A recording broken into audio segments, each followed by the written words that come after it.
ባላምንበትም የአንድ ትልቅ ቡድን መሪ ነሽ። ግን ምንም ስርዓት አልፈጠረብሽማ። ምን? አዎ ምን ማንኳኳት የሚባል ነገር አታውቂም? ይቅርታ፣ በእንደዚህ አይነት ሁኔታ ማገኘሽ አልመሰለኝም። እንዴት? ጸጉርሽ ተንጨባሯል፣ አይንሽ ፈጧል፣ ቤቱ ምንድን ነው የሚመስለው? በአጠቃላይ እኮ አብስትራክት አስመስለሽዋል። እናንተ እዚህ ያላችሁ እኔ እንዴት ሰላም እሆናለሁ? ሰላምሽ ከውጭ ብቻ ሳይሆን ከውስጥሽም ጭምር ነው። ምናልባት ራስሽን ብትመለከቺ ብዙም ታስታኪው ነገር ነበረ። ስለ ምክርሽ አመሰግናለሁ፣ ግን አሁን አያስፈልገኝም። ምን ያህል ልትሳሳትኩ አላውቅም፣ ግን ምናልባት ያለፈው ታሪክሽን እውነቱን ብትነግሪው በእፎይታ ተደላለሽ ተንፍሰሽ ትኖሪ ነበር። ከዛ ምን አለው? ከዛ በኋላ ወደ ቤት ተመለሰች። ዴቭን ባለችበት ፈልጎ አገናኝቶ ያመጣታል። አሁን ላይ ሮዛ የዴቭንም ሉሊት ወደ ቤት ማምጣቱን በጣም ተበሳጭታበትና ንዴት ላይ ትገኛለች። ሰላም ውድና የተከበራችሁ የቻናሌ ቤተሰቦች እንኳን በደህና መጣችሁ። አዲስ የሆናችሁ ሰብስክራይብ በማድረስ ቤተሰብ እንድትሆኑ በአክብሮት ጠይቃለሁ። ሉሊትም ካለችበት ባንቴሮ ካገኘት በኋላ ለዴቭም መልእክቱ ልኮለት ዴቭም አላመነም ነበርና ወደ ሉሊት በማምራት ሉሊትም ከትምህርት ቤት መልስ ያገኛታል። ሉሊት ባገኛት ሰዓት ግን ደግሞ ወንድሟ ዴቭም ስታየው በጣም ተደስታና እንዴ ወንድሜ እዚህ ምን ታደርጋለህ በማለት ትደነግጣለች። ግን ደግሞ ዴቭም ሉሊትን ባያት ሰዓት በጣም ደስተኛ ሆኖና እውነትም ስላልመሰለው አሁን ላይ ባንቴሮም በእምነቱ ውጪ ስለነበረ ነገራቶቹም ሁሉ የውሸት የሚያደርግ መስሎት ነበረ። ሉሊትም ዴቭን ባየችው ሰዓት ለምን እንደመጣ ጠይቃውን ነው ተመልሶም ወደ መጣበት እንዲሄድ ትነግረዋለች። ግን ደግሞ ዴቭም እሷን ሳይዝ ወደ ቤትም እንደማይመለስ ቢነግራትም ግን ደግሞ ያንተ የዋህነትና ያንተ ደግነት ከዚህ በላይ አያስፈልግም ትለዋለች። ግን ደግሞ ዴቭም እሺ ከኔ ለምን ትሸሽ? ከሌሎች ብትሸሽም ከኔ ለምን ትሸሻለሽ? በማለትም ሁሉም ነገር ግልጽ አድርጎ ይነግራታል። ሉሊትም የሸሸውት ካንተ ሳይሆን ከደግነትህና ከመልካምነትህ ነው በማለት ትመልስለታለች።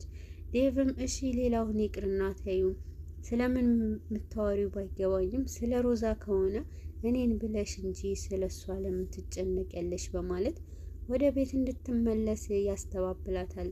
ሉሊት ቆርጣና ካሁን በኋላ ያንተን የዋህነትና ደግነትህን ምንም ቢሆን የሚጎዳን የኔና ያንተ ነው፣ ስለዚህ መንገዳችን ቢለያይ ብትለው ዴቭ ግን አይሆንም አንቺን ሳልይዝ ወደዛ ቤት አልመለስም ብሎ ግግም ይልባታል።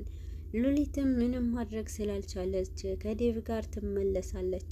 ሮዛም ነገሩንም በማመቻቸትና አሁን ላይ የባንቴሮ ፍራቻ ስለያዛት ባንቴሮንም ይዛው በጣም በመከታተል በሄደበት ሁሉ ነገሩንም ለማስተባበል ትሞክራለች።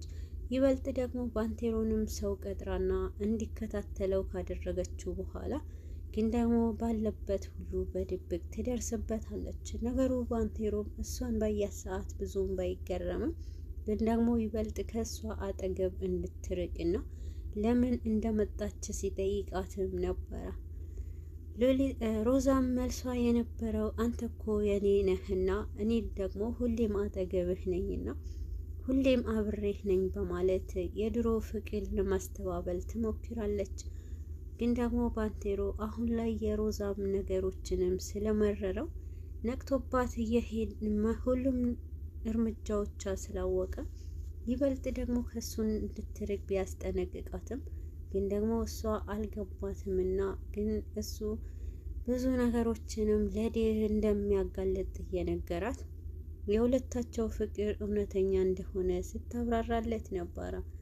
አሁን ላይ ባንቴሮ ቆርጦና ነገሩንም ሌላ ሰው ቀጥራ እንደምትለው ካወቀ በኋላ የቀጠርሽውንም ሰው ከኔ እንዲርቅ አድርጌ ድጋሚ ደግሞ ከአጠገቤ ባገኘው አንቺንም እሱንም አጠፋቸዋለሁ በማለት ሲያስፈራራት ነበረ። ሮዛን ይህንን ባወቀበት ሰዓት እንዴት ሊሆን ይችላል በማለት ወደ ቀጠረችውንም ሰው ስትደውል ነበረ። ነገሩም ስልክ በደወለችበት ሰዓት ግን ደግሞ የቀጠረችውንም ሰው በፍራቻና ባንቴሮንም እንደሚፈራው ሲነግራትም ይበልጥ ደግሞ ፈርቶትም ወደ ኋላ እንዳይሸሽ ስትመክረው ነበረ።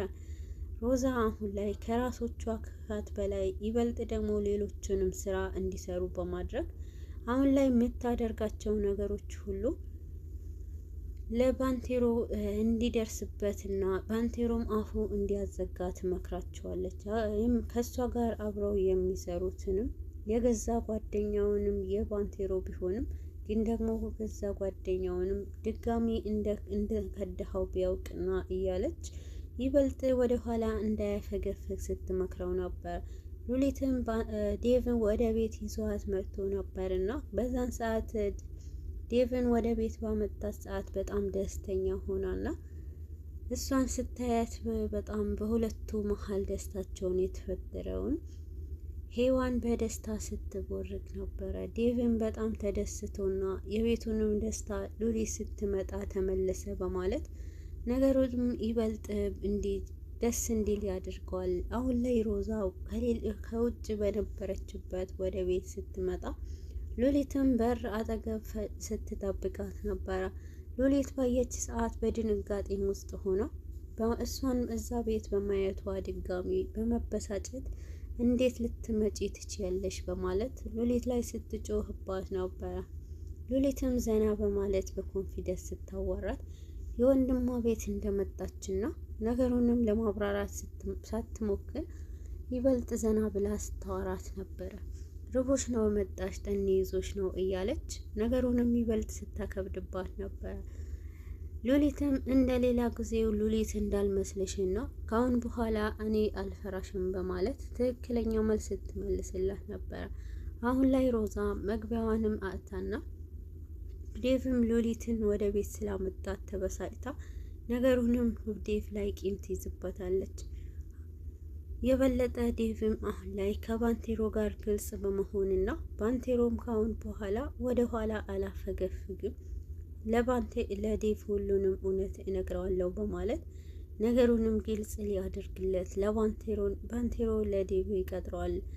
ዴቭም ነገሩንም ከባንቴሮ ስማ እንዳለችው ሄዋን እውነተኛ ነገር ካልሆነ እገለዋለሁ በማለት ዴቭም ወደ ባንቴሮ ያመራል። ባንቴሮም ነገሩንም ለመቋጨት እየሞከረ እውነተኛነቱንም የባንቴሮ እውነት እሱ ጋር ያለውንም እውነት ለዴቭ እየነገረው ባንቴሮ ግን እውነተኛ ሚስቱ ለአንተ ሳትሆን ለኔ ናት በማለት ነገሩንም ግልጽ እንዲሆንለት ያደርገዋል።